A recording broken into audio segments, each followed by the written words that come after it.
যার কারণে মহিবুল্লাহ বাবুনগরী বলেছিল জামাত ইসলাম কোনো ইসলামী দলই না। এই জন্যই বলেছিল এই তিনটা বিষয় তাদের সাথে জামাত ইসলামের সাথে পার্থক্য আছে। লক্ষ কোটি লোকের সমাবেশ করতেছেন, সেই লোকের মাজারটা আপনাদের পাশেই, সে এনে যায় একবার দোয়াও করে আইলেন না, আর তার জন্য ফাতেহাও পাঠ করলেন না। তা আপনারা কি ইসলাম প্রচার করবেন এই দেশে? কিসের ইসলাম করবেন আপনারা? দম্পক্তি করেছিল শেখ মুজিব, আর তার মেয়ে বলেছে বিএনপি না আসলে, জামাত না আসলে এদেশে কি নির্বাচন হবে না, সরকার গঠন হবে না, আমরা দেশ চালাচ্ছি না, উন্নয়ন করছি না। আবারও আপনাদের মুখে সে কথা। সরকার একটা প্রজ্ঞাপন জারি করছিল, প্রজ্ঞাপনটা কি ওনারা উপদেষ্টা পরিষদের সিদ্ধান্ত হয়েছিল 5 তারিখে একটা দিবস, 8 তারিখে একটা দিবস, আর হলো 5 তারিখে 18 তারিখে একটা দিবস, 16 তারিখে, হ্যাঁ 16 তারিখে একটা দিবস। এখন আবার আজকে ওনারা আবার জরুরি ভিত্তিতে মানে উপদেষ্টা পরিষদের মিটিং হয়েছে, মিটিং হইয়া এখন ওই যে 8 তারিখের এটা বাদ দিয়ে দিচ্ছে। কারণ এটা নিয়ে ব্যাপক এখন ওই সমালোচনা 5 তারিখেরটা, নতুন বাংলাদেশ 5 তারিখেরটা হবে আর নতুন 16 তারিখেরটা হবে। এখন আমরা এই উপদেষ্টা পরিষদরে বলি, আরে ভাই নাচতে নামছেন, ঘোমটা দেন কেন? সরাসরি বললেই তো পারেন, হয় বিজয় দিবস লেখেন 8 তারিখে, নাইলে স্বাধীনতা দিবস লেখেন, অসুবিধাটা কি? লেখেন, এত ভয় পাচ্ছেন কেন? ভয় পাওয়ার তো কিছু নাই, লিখে ফেলান না, লিখে এস্টাবলিশ করে যান। আরেকটা কথা আপনি শুনেন, যে ইসলামী দলের ঐক্য অনেকে বলে, আমি শুনি, আমি মনে মনে কই হ্যাঁ, হেফাজতের সাথে জামাতের ঐক্য হওয়ার সম্ভাবনা 0.000 ইকুয়াল টু বিগ জিরো। তিনটা বিষয়ে হেফাজতের সাথে তাদের কমিটমেন্ট করতে হবে জামাতের। একটা হলো কি নবুয়ত এবং রিসালত, আর একটা হলো লিখে রাখেন, এটা আমি বলতেছি, এটা লিখে রাখেন, নবুয়ত ও রিসালত মিয়ারে হক ইসমতে আম্বিয়া, এই তিনটা বিষয়ে জামাত কখনো হেফাজতের সাথে ঐক্য করতে পারে না, আর এর তিনটার বাইরে যায় হেফাজত জামাতের সাথেও ঐক্য করতে পারবে না। যার কারণে মহিবুল্লাহ বাবুনগরী বলেছিল জামাত ইসলাম কোনো ইসলামী দলই না। এই জন্যই বলেছিল এই তিনটা বিষয় তাদের সাথে জামাত ইসলামের সাথে পার্থক্য আছে। আজকে একটা জিনিস আপনাকে বলি, হাসিনা শুনেন, আপনি আমার বোনের মতো। আজকে যে সমাবেশ করলেন আপনারা সরা উদ্যানে, লক্ষ লক্ষ লোক নিয়ে সেখানে সমাবেশ করলেন, 1973 সালে যে সংবিধানটা প্রণয়ন হয়েছিল, সেই সংবিধানে 58 আর্টিকেলে সরাসরি কথা বলা ছিল ইসলামের নাম নিয়ে কোনো দল করা যাবে না, পীর মাশায়েখ সেজে কোনো দরবার করা যাবে না। এটা সংবিধানে ছিল 73 সালে। 75 সালের পট পরিবর্তনের পরে শহীদ রাষ্ট্রপতি জিয়া রহমান এসে এই ধারাটাকে অবলুপ্ত করে দিয়েছিলেন 5ম সংশোধনীর মাধ্যমে। তিনি এই আর্টিকেলটা নিয়ে এসেছিলেন যে ধর্ম যার যার, হ্যাঁ আপনার রাজনীতি তার তার, এবং সেজন্য উনি বলছিল যে ইসলামী দলগুলি বা যে কোনো মতের যে কোনো লোক রাজনীতি করার অধিকার রাখে। তার ফলশ্রুতিতে এই গোলাম আজমরা আজকে যারা জামাত ইসলামী করেন তারা নিবন্ধন পেয়েছিল, রাজনীতি করার সুযোগ পেয়েছিল। এই মাওলানা ইসাক সাহেব, এই আটরশির হাসমতুল্লাহ সাহেব, দেওয়ানবাগি, আপনার গাউসুল আজম মাঝভান্ডার, এরা তরিকত করে, পীরগিরি করে, ওরস করে, গান করে, বাজনা করে। এগুলি সম্ভব হয়েছিল শহীদ রাষ্ট্রপতি জিয়াউর রহমান 73-এর সংবিধান থেকে বাদ দিয়ে সকল ধরনের লোক তার মত প্রকাশ করতে পারবে, এই সংবিধানের সন্নিবেশিত করার পরেই তারা করছে। আজকে আমার একটা প্রশ্ন, ইমরান ভাইও আছেন, ব্যারিস্টার আশরাফ আছেন, আরে মিয়া আপনারা যে পুনর্জন্ম পাইছেন, আপনারা যে দল করার রেজিস্ট্রেশন পাইছেন, আপনারা যেন ইসলামী দল করেন, ঐক্য করেন, আপনাগো গুরুর নাম কি? আপনাদের গুরু তো হলো শহীদ রাষ্ট্রপতি জিয়াউর রহমান। সোহরাওয়ার্দী উদ্যানে সমাবেশ না কইরা ওই জিয়া উদ্যানে যায় তার মাজারে ফাতিহা পাঠ করেন, তার জন্য দোয়া করেন, তার রুহের মাগফিরাত কামনা করেন। সাহেব আপনারা না বলে ইসলাম করেন, আপনারা বলে মুসলমান, আপনাদের মধ্যে ইমান আছে মিয়া? যে লোকের জন্য আপনারা দুনিয়া দেখলেন, যে লোকের জন্য রাজনীতি দেখলেন, সোহরাওয়ার্দী উদ্যান দেখলেন, লক্ষ কোটি লোকের সমাবেশ করতেছেন, সেই লোকের মাজারটা আপনাদের পাশেই, সে এনে যায় একবার দোয়াও করে আইলেন না, আর তার জন্য ফাতিহাও পাঠ করলেন না। তা আপনারা কি ইসলাম প্রচার করবেন এই দেশে? কিসের ইসলাম করবেন আপনারা? এই সমস্ত বন্ডদের নিয়ে কি ইসলাম হবে? আজকে আরেকটা খুব গুরুত্বপূর্ণ প্রশ্ন, সিনাপা আপনার প্রবাসী, আমাদের প্রবাসে এখন খুব চরম একটা সংকট যাচ্ছে। আমাদের পত্রিকাগুলিও সেভাবে এই নিউজ করে না, আপনারা মিডিয়াগুলিও সেভাবে নিয়ে আসেন। মালয়েশিয়াতে বাংলাদেশের 36 জন লোককে গ্রেপ্তার করেছে, তারা সকলে জঙ্গি সংগঠনের সাথে সম্পৃক্ত।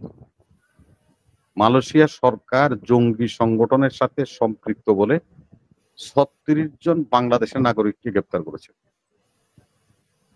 আল্লাহ না করক যদি এটা প্রুফড হয়, প্রমাণিত হয়, আপনি জানেন মালয়েশিয়া কি ধরনের কান্ট্রি, আপনারা তো প্রবাসে থাকেন। আমার 2 লক্ষ শ্রমিক আছে, শুধু বৈধভাবে ওখানে কাজ করে বাঙালি, অবৈধভাবে আরো 50,000 বা তারও বেশি লোক সেখানে বসবাস করে, চাকরি বাকরি করে জীবিকা নির্বাহ করে। এটা যদি প্রুফটেড হয় যে এরা জঙ্গি, তাহলে একজন প্রবাসীও মালয়েশিয়াতে থাকবে না, ব্যাক টু প্যাভিলিয়ন বাংলাদেশে চলে আসতো। এবং সৌদিতে, কাতারে বা মুসলিম কান্ট্রিগুলিতে, কারণ এরা তো আপনার ওই ধরনের বাদশাদের শাসন চলে। এটা যদি প্রমাণ হয় তাহলে আমাদের শ্রমবাজারে এমন বড় ধস, এবং পশ্চিমারা তো এরকম গন্ধ পাইলে আগেই মনে করেন যে খাও খাওয়া স্টার্ট করেন। আমরা সে ব্যাপারে চিন্তা করি না, আমাদের কূটনীতিরা কি করছে, কেন আমাদের 36 জন নাগরিককে গ্রেপ্তার করে মালয়েশিয়া সরকার জঙ্গি ডিক্লেয়ার করে দিল, এগুলি নিয়ে আমরা কিন্তু কোনো আলোচনা করি না। আলোচনা করি পিয়ার লইয়া, রাজনীতি নিয়ে। শুনেন, ইমরান ভাইও বলছেন, আশরাফ ভাইও বলছেন, আপনি একটা কথা বলছেন, নির্বাচন হলে আমাদের দেশে কি হলো, একটা মার্কা থাকে, একজন ব্যক্তি থাকে, সে নমিনেশন সাবমিট করে, সে তার দলের একটা মার্কা পায়, আসলে সে নির্বাচন করতে মাঠে আসে, আমাদের সাথে কথা বলে ভোট চায়, মানুষের দুয়ারে যায়, প্রতিশ্রুতি দেয়, বিভিন্ন কিছু করে। আর পিয়ার হলো বললেন দিকে বোরকার তলে, পিয়ার হলো বোরকার তলে নির্বাচন। যেরকম 17 বছর বোরকার নিচে ঢাকা বিশ্ববিদ্যালয়ে থাকিয়া ছাত্রলীগের বোরকার তলে, লুঙ্গির তলে রাজনীতি করছে, তাদেরই প্রসূত ফসল হলো এই পিয়ার। তার প্রার্থীকে আপনি চিনবেন না, প্রার্থীকে আপনি দেখবেন না, মার্কা খালি দেখবেন, আর কেউরে দেখবেন না, আপনার ভোট দিতে হবে। তার মানে হলো কি, এটা বোরকা পরায় দেওয়া হইলো, আপনি কিছুই দেখলেন না। আমার বিবেচনা আছে, আমি একজন নাগরিক, ইমরান ভাই ভোটে দাঁড়াইছে আমার সিটে, আমি বিবেচনা করবো না ওনাকে ভোটটা দিব কি দিব না, ওনার সাথে আমি কথা বলবো না, উনি আমার সাথে মত বিনিময় করবো না, তাইলে না আমি বুঝবো উনি কিরকম, ভালো না মন্দ, আগামীতে আমার জন্য কতটুকু উপকার করবে বা করতে পারবে না, আমি জাজমেন্ট করব। তা আপনার তো সেখানে বোরকা পরাই দিলেন, কোনো প্রার্থী নেই, এটা মার্কা থাকবে। তো এই মার্কাটা তো ওই যে 147টা দল যে নিবন্ধনের জন্য গেছে, 80টা দল হলো আওয়ামী লীগের ঘরানার লোকরা, 80টা দলের জন্য নিবন্ধন চেয়েছে। এর মধ্যে থেকে যদি 2-4-5টা নিবন্ধন পাওয়া যায়, তাইলে দেখা যাবে ওদের 30-35% ভোট আছে, মোটামুটি 90টা 100টা আসন ওরা কাউন্ট করে নিয়ে যাবে। এই আওয়ামী লীগ আবার ওই সংসদে যাবে, কারা নিয়ে যাবে? মোল্লারা আর এই আপনার এনসিপি আর নুরুল হক সাহেবরা, যারা নাকি খুব আনন্দ করতেছে। আর এত আনন্দ না, এর মধ্যেও কিন্তু বিবেচনা করতে হবে যে আপনারা কোন পথে অগ্রসর হচ্ছেন। আজকে আপনারা এনসিজি করবেন, ন্যাশনাল কাউন্সিল করবেন, রাজনৈতিক দলের আপনি রাজনীতি করবেন, এখানে ন্যাশনাল কাউন্সিল কেন করতে যাবেন? কেন? আপনার প্রয়োজনটা কি? কিন্তু আপনারা করবেন। এক সরকারের মধ্যে আরেক সরকার জি শেষ প্রতিষ্ঠা করতে চান, গণতন্ত্রকে আপনি সমাধি করতে চান। আজকে আমরা বলি শুনি, আমি আজকে একটা হিসাব দেখলাম, এক ছেলে একটা পোস্ট করছে, এটার মধ্যে একটা হিসাব দেখলাম, কয় এনসিপি পাইব 150, জামাত পাইব 250, নুরু পাইব এত, অমুক তমুক 779টা হলো আসন পাবে হলো এরা, জোট করছে যারা ইসলামী জোট। আর ট্রাক যাবে হলো খাদে, ট্রাক যাবে খাদে। এখন আপনাদেরকে আমি প্রশ্ন করি, এই যে আপনারা আগাম কথা বলছেন, কে বলতো এটা? হাসিনা 16 বছর বলেছে। হাসিনার বাপ শেখ মুজিব বলছে। ঢাকা বিশ্ববিদ্যালয়ের প্রবীণ জাতীয় অধ্যাপক রাজ্জাক সাহেবকে বলে, আরে রাজ্জাক, বিরোধী দলের সাথে বিরোধী দলকে নিয়ে নির্বাচন করতে হবে, ওরা কি আসন পাবে নাকি? দম্পক্তি করেছিল শেখ মুজিব। আর তার মেয়ে বলেছে, বিএনপি না আসলে, জামাত না আসলে এদেশে কি নির্বাচন হবে না, সরকার গঠন হবে না, আমরা দেশ চালাচ্ছি না, উন্নয়ন করছি না। আবারও আপনাদের মুখে সে কথা, কেউ 300 আসন পাবেন, কেউ 400 আসন পাবেন। আরে ভাই, আসন কি এই নদীর জলে ভাইসা আসে? আপনারা, আমাদের এখন ধারণা হয়ে গেছে আপনারা রিগেনিং করে এ সমস্ত শয়তানি করে নির্বাচন পিছাইতে চান, এবং আপনারা সরকারকে বাধ্য করবেন। নির্বাচন কমিশনের বিরুদ্ধে অনাস্থা এনেছেন, বাধ্য করেছেন, আপনাদের লোক বসিয়ে এখানে 300 আসন আপনারা নেবেন ডিসিএসপি দেরকে দিয়ে। আমরা সেটাও বুঝি। আজকে নির্বাচন কমিশনার প্রধান উপদেষ্টার সাথে সাক্ষাৎ করেছে, প্রেস কোনো কথাই বলতে পারেনি। শফিকুর রহমান সাহেবের মুখে তালা, প্রধান উপদেষ্টা তো কথাই বলে না। এবং না, চিফ শফিকুল ইলেকশন আলম বলেছে কমিশনার যে কথা বলছেন, সৌজন্য সাক্ষাৎ।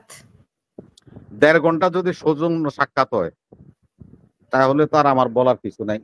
শফিক ভাই লেগে তো মবের মধ্যে পড়ছিল কালকে, না ওনারা দোলাই দিতে লাগছিল পোলাবে। এখন উনি তো মবরে উৎসাহিত করে, এই জন্য মবের মধ্যে উনিও পড়ছেন। আমি আজকে প্রশ্নটা করি, যখন দেখছে রকিবুল হুদার ইয়ের মধ্যে কি জানি কয়, গলায় জুতার মালা, আওয়াল রে ধরে নিয়ে ল্যাংটা করে এলেছে, নাসির সাহেব থরথর করে কাঁপছে যে আল্লাহ কি হয়। এই জন্যই চিফ ইলেকশন কমিশনার গেছে যে আমারে মাফ করে দেন, আমি থাকতাম না, আপনারা যেমনে যেমনে আমারে দিয়ে নির্বাচন করতে কোন, আর আপনার পোলা পাইনে কয়, এটা করলে তো আমার তো এই হুদার মতো অবস্থা হইব, আমারও তো আবার আর গরু জুতা দিব। সেহেতু আমাগরে দয়া করে মাফ করেন, আমরা চলে যাই, আপনার নির্বাচন হয়ে থাকেন। এটা কয়ে গেছে নাসির সাহেব। উনি তো অত্যন্ত ভদ্রলোক মানুষ, উনি নাসির উদ্দিন সাহেব, উনি একজন স্কুল শিক্ষকের সন্তান, অত্যন্ত সৎ মানুষ। উনি আরজি করে গেছে যে ইনুস সাহেব দয়া করে আমার গলায় জুতার মালা পরক, আমি চাই না। আপনার পোলা পাইনে যে ভাষায় কথা বলে, তাতে করে আমি নির্বাচন কন্ট্যাক্ট করতে পারবো না। এই জামাত ইসলাম যেভাবে কয়, জঙ্গিরা যেভাবে কয়, ওইভাবে নির্বাচন করতে পারবো না, করলে এদের মতো আমার গলায়ও জুতার মালায় পড়বে, সেহেতু আমাকে বিদায় করেন। এই কথা কয়ে গেছে। এটা শফিক সাহেব জানে না, জানে শফিক সাহেব, তবে শর্মে কয় না। শফিক প্রেস সচিব, প্রেস শফিক এখন লজ্জায় কয় না, এইটা উনি আবেদন করে গেছে। অতএব আপনারা বুঝেন দেশের অবস্থা কি, নির্বাচন কে করবে। নির্বাচন করার জন্য যাদের দিয়ে কন্ট্যাক্ট করবেন লোকই খুঁজে পাবেন না। পুলিং অফিসার, প্রিসাইডিং অফিসার নিয়োগ দিবেন, কেউ কেন্দ্রে আসবে না, কারণ মায়ের খাবেনি। মব করবেন, জুতা মারবেন, ঘেরাও করবেন, তার বাড়ি যায় হামলা করবেন। তা অতএব এই সমস্ত লোকরা কি প্রিসাইডিং অফিসার, পুলিং অফিসার হবে নাকি? এরা স্কুল শিক্ষক, বিভিন্ন ব্যাংকে চাকরি করে, বিভিন্ন প্রতিষ্ঠানে চাকরি করে, এরা কি চাকরি হারাবে নাকি? সেহেতু এই নির্বাচন হওয়ার সম্ভাবনা নাই। এনএফসি করে দেখেন আল্লাহ আপনার করে আমার করে কোন দিকে নেই। ধন্যবাদ।